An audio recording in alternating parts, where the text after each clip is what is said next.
Bonsoir. On a le sentiment que l'accalmie est durable actuellement sur le front de la pandémie. Est-ce le cas? Bien écoutez, nous espérons qu'elle sera durable. Ce qui est sûr, c'est que nous sommes dans une situation qui est beaucoup plus favorable qu'au mois de juillet dernier, puisque par rapport au pic que nous avons connu en début d'été, par exemple, le taux d'incidence a été divisé par 5.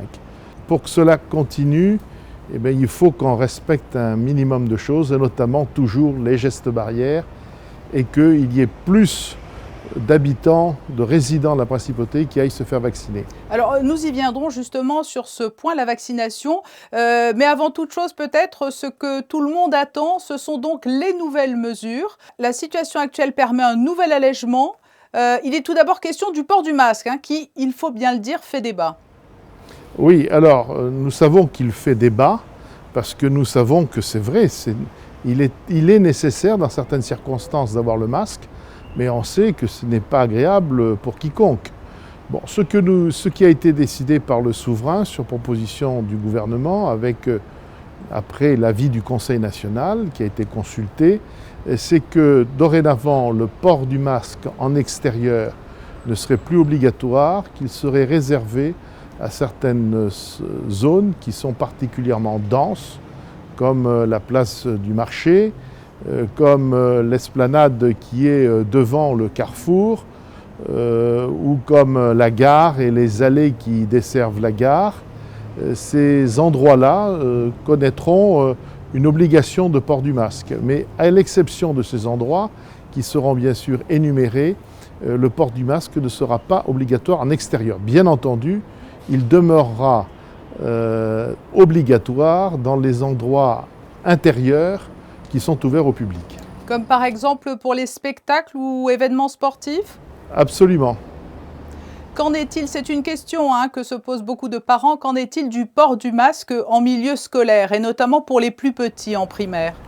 Alors, pour ce qui concerne d'abord les activités physiques et sportives, tant en intérieur qu'en extérieur, il a été décidé que le port du masque ne serait plus obligatoire. En revanche, et ça c'est valable pour toutes les couches, c'est-à-dire à la fois le primaire, le secondaire. Pour ce qui concerne le port du masque, notamment dans le primaire, nous souhaitons, même si l'évolution est favorable, mais très récemment nous avons eu à nouveau des contaminations qui ont été enregistrées, donc nous devons être prudents. Il faut que les choses, comme vous le disiez tout à l'heure, soient durables. C'est pour cela que nous donnons encore quelques temps, quelques jours, pour apprécier si la situation nous permet, pour ce qui concerne les enfants qui sont dans le primaire, d'être dispensés de masque à l'école. Donc pour l'heure, le masque reste indispensable dans les établissements scolaires. Absolument, pour l'instant. Venons-en à la vaccination, avant d'évoquer une éventuelle troisième dose. Que reflètent les chiffres actuels de la vaccination à Monaco? Sommes-nous à des taux jugés suffisants? On n'est pas encore à des taux jugés suffisants, même si nous sommes dans une position qui nous place bien avant d'autres nations. Mais nous ne sommes encore loin du taux de 90% qui aurait pour effet de donner cette immunité collective. Donc nous répétons le message, il est absolument indispensable d'aller se faire vacciner. Il faut que les gens qui hésitent encore soient bien conscients que dans l'ensemble du globe, les vaccins n'ont pas eu de conséquences graves, qu'ils sont indispensables pour soi-même et surtout pour les autres. Quid d'une troisième dose de vaccin pour laquelle la Haute Autorité de Santé française, notamment, s'est dite favorable la semaine dernière?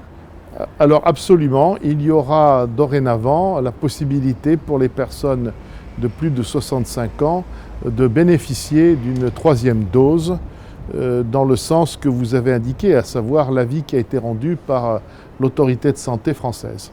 Il est important également de rappeler les modalités d'usage du pass sanitaire, alors notamment pour les personnes qui doivent se rendre dans des centres hospitaliers ou des EHPAD. Absolument. C'est une demande qui a été faite par ces établissements Il s'agit là des visiteurs, des personnes qui viennent voir ou les malades ou les personnes âgées. Il faut qu'elles aient le pass sanitaire. C'est une mesure de sécurité, notamment pour ceux qui sont abrités dans ces établissements. Et je pense que c'est une mesure de bon sens.